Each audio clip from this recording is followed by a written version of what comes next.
각 당이 지금 전당대회를 앞두고 있어서 이 얘기로 좀 넘어가 보겠습니다. 김용태 비대위원장 임기가 이제 6월 30일까지인 것 같아요. 근데 지금 보니까 전국 각지를 다니면서 단체장들을 좀 만나고 있는데 이거는 어떤 행보로 해석을 해야 되죠? 김용태 위원장은 대선 때 국민의힘이 내걸었던 지역 공약을 계속 챙기겠다라는 의미로 설명을 하고 있지만 네. 정치권에서는 아무래도 전당대회 출마를 위한 전국 투어 행보가 아니냐. 그리고 어느 정도 이번에 인지도를 얻고 주목을 받는 데는 성공하지 않았습니까? 뭔가 정치적인 영향력을 계속 행사하고픈 그런 의지라고 해석이 되는데 근데 네. 저는 안 하는 것보다는 뭐라도 하는 게 나은 것 같아요.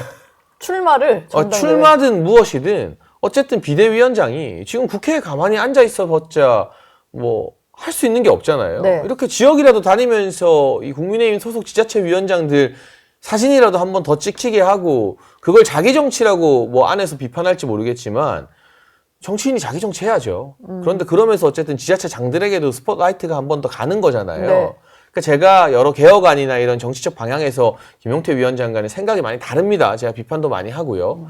그런데 어쨌든 지금 국민의힘 의원들 뭐 하는지 코빼기도 잘 안 보이고 무기력하고 지역구에서는 서울에 있다고 안 보이고 네. 서울에서는 지역구 챙긴다고 안 보이는 게 국민의힘 의원들 대부분의 일상인데 뭐라도 하잖아요. 뉴스라도 만들고. 그치. 뭐. 그러니까 저는 뭐라도 하는 거 자체는 나쁜 일이 아니라고 봐요. 그걸 가지고 나중에 전당대회에 출마하든 말든 그건 다 자기가 할 수 있는 역할이고 영역인 거죠. 예. 단체장들을 계속 만난다는 것은 내년 지방선거를 걱정하는 김용태 비대위원장의 마음이 좀 깃들어져 있는 것 같아요. 그냥 순수한 마음입니까? 아니면 전당대회도 약간은 생각을 하면 아니, 전 고민해 사실 가면서 순수한 마음이라고 전 해석하고 싶은 게 네. 대통령 파면된 직후에 비대위원장 맡는 거 쉽지 않거든요. 그리고 사실 지적만 받고 비난만 받지 칭찬받는 자리는 아닐 겁니다. 네. 그럼에도 불구하고 본인이 그렇게 독배를 들어가지고 윤석열 대통령과의 절연도 이뤄내고 어쨌든 5대 개혁안은 관철시키지 못했지만 그나마 당을 어쨌든 이만큼이나 좀 이렇게 회복시키고 유지시킨다는 것에 대해서는 김용태 비대위원장의 공도 분명히 없지 않기 때문에 거기서 더 나아가서 임기는 여기서 종료되지만 내년 지방선거도 분명히 이제 1년도 채 남지 않았거든요. 근데 정부 출범 이후에 1년에서 치러지는 지방선거는 사실 정부 여당이 대체적으로 가져가는 경향세가 많이 있지 않습니까? 네. 야당이 좀 불리한 선거입니다. 근데 그런 것까지 김용태 비대위원장이 좀 고려해가지고 하고 있는 행보로 좀 보여져요. 김용태 위원장에 대해서 지난주에 여기 이준석 의원이 출연을 했는데 본인이 김용태 위원장에게 전당대회 출마를 권유했다 뭐 이런 얘기를 했거든요. 네. 그리고 어제는 또 뭐 그런 얘기가 나오던데 안철수 의원이 전당대회에서 이기길 바란다. 이준석 의원은 지금 뭐 김용태, 안철수 두 분을 좀 응원하시는 건가요? 그러니까 뭐 한동훈 대표도 거론하기도 했고, 그러니까 김용태 비대위원장, 안철수 의원, 한동훈 대표 모두 다 공통점이라고 하는 것이 당에 자꾸 개혁 쇄신을 얘기하는 사람들인 거잖아요. 예. 계엄에 반대하고 탄핵에 찬성했던 사람들이기도 하고요. 네. 그런 점에서 봤을 때 국민의힘이 어쨌든 대한민국의 큰 보수 정당이다 보니까 잘 되길 바라는 마음으로 그렇게 말씀을 해주신 것 같고, 네. 김용태 비대위원장한테 전당대회를 나가라고 하는 것은 그 5대 개혁안이 너무 아깝지 않았나라는 생각이 있었기 때문이라고 좀 봐요. 5대 개혁안 몇몇 보면은 저희 개혁신당이 봐도 일리가 있고 합리적이라고 좀 판단하는데 네. 그냥 정치인들 앞에 가로막혀가지고 관철이 안 된 것 아닙니까? 그러니까 당원들한테 정확하게 묻고 그 5대 개혁안에 대해서 다시 한번 드라이브를 걸어라 라는 취지로 그렇게 전당대회 출마를 제안하는 것이 아닌가 하는 생각이 듭니다.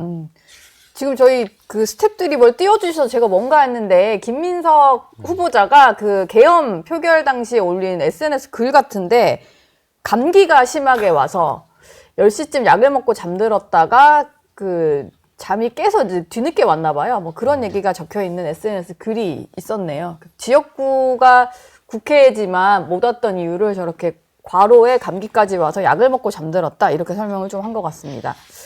두 분 얘기를 좀 마무리를 해야 되는데 마지막 이 질문을 드릴게요. 근데 이게 제가 오세훈 시장님께 전화를 드려볼까 하다가 확인을 미처 못하긴 했는데 어제 보도로 알려지기로는 오세훈 서울시장이 이제 최근에 국민의힘 소속 원외 당협위원장들을 만나서 얘기를 하는 과정에서 개혁신당과의 합당 가능성, 합당 필요성, 그리고 이준석 의원도 그래서 합당 이후에 국민의힘의 어떤 전당대회에 나와야 된다. 뭐 이런 얘기를 했다라고 해요. 이건 어떤 의미로 원외위원장들에게 한 얘기일까요? 뭐 당연히 보수 재건을 위해서는 이준석 의원과 개혁신당도 한 축이 되어야 한다는 것 같고요. 이번 대선에서 개혁신당이 가능성도 보여줬지만 한계도 명확하게 보여줬죠. 네. 그러니까 밖에서 쟤네 다 틀렸어, 쟤네 다 나빠라고 하기에는 양당의 대안이 될 수 없다는 냉정한 현실 인식이 아마 개혁신당 우리 이기인 수석이나 이런 분들한테도 내심 있을 겁니다. 예. 결국 호랑이 잡으러 호랑이 굴에 들어간다는 YS의 각오를 이준석 의원이나 개혁신당 구성원들이